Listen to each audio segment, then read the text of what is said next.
Magaalada Laascaanood waxaa ku yaala tiro jaamacadaha kuwaas oo sanad waliba ay ka qalin bedeshaan arday barata kulliyadaha kala duwan ee ay jaamacadahaasi bixiyaan. Badi waa kuwo aan shaqo helin maadaama ay bartaan kulliyado suuqa saxmad ku ah, kuwaas oo aan dhammaystiri karin baahiyaha kumanaanka arday ee sanad waliba dhammaysta jaamacadaha. Ugu dambeynna waxay ku dambeeyaan badi u taariibidda dalal aysan xitaa ku rumayn karin riyooyinkooda. Farsamada gacanta oo ka kooban dhowr nooc oo kala duwan waa mid ka mid ah baahiyaha aasaasiga u ah bulshada ee lagama maarmaanka ah.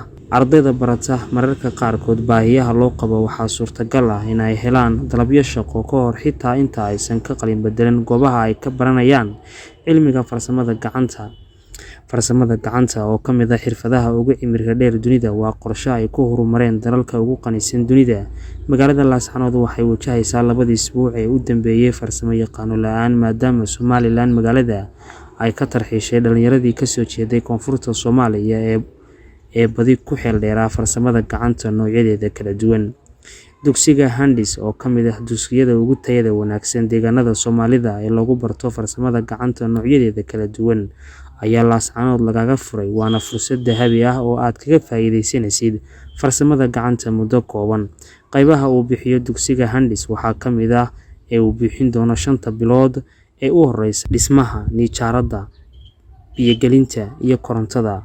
Cabdiqani Axmed Jaamac oo ka mid ah maamulayaasha dugsiga farsamada gacanta Handis ayaa faahfaahin dheeri ah ka bixinaya dugsigan faa'iidooyinka farsamo yaqaannimo ee uu bulshada reer Sool u hayo. Bismillaahi Raxmaani Raxiim. Magacaygu waa Cabdiqani Axmed Jaamac, anigoo ku hadlaya magaca maamulayaasha iyo macallimiinta. Halkan waxaan ka soo gudbin doonaa fariin aan u dirayo dhalinyarada si ay uga faa'iideystaan dugsiga farsamada gacanta. Fariintaas oo ka socota dugsiga farsamada gacanta Handis.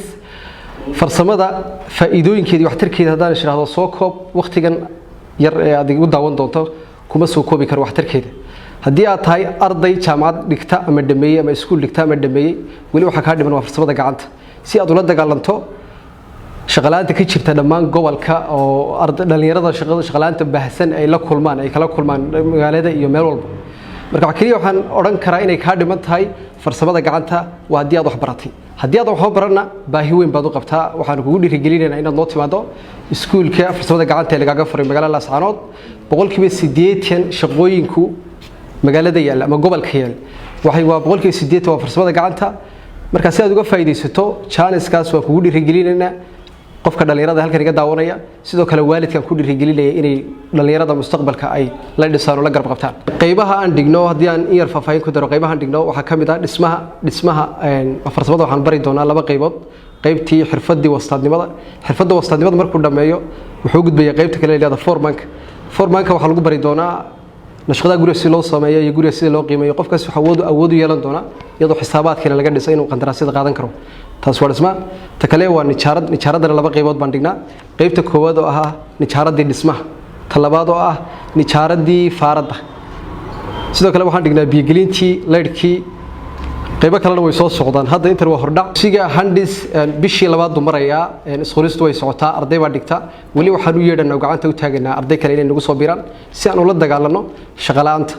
marka qofka dhalinyarada bilaa camalka halkan wax ku taala fursad aad u muhiim ah aan doonaynaa inaad ka faa'iideysato oo gacanta ku haadin doona.